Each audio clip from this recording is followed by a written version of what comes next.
Hi, I'm John Lager from Sydney City Lexus, and I'm going to show you how easy it is to use our navigation system in your Lexus. We press the menu button, destination, scroll up to address, enter. The state is New South Wales, of course. Go into suburb, enter the suburb.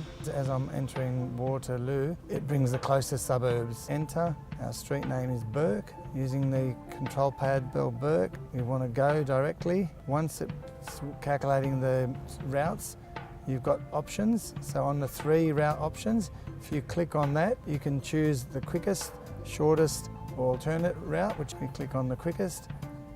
Go on to edit route, and this is where you can change your preferences. So scroll down to preferences, and you can add tolls or remove tolls. When they're lit in blue, it means they're on. Go OK, and then once you're ready to go, click OK.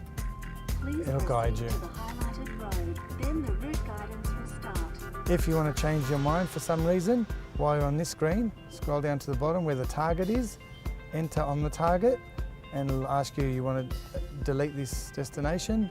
You go yes, and it's deleted. It won't guide you.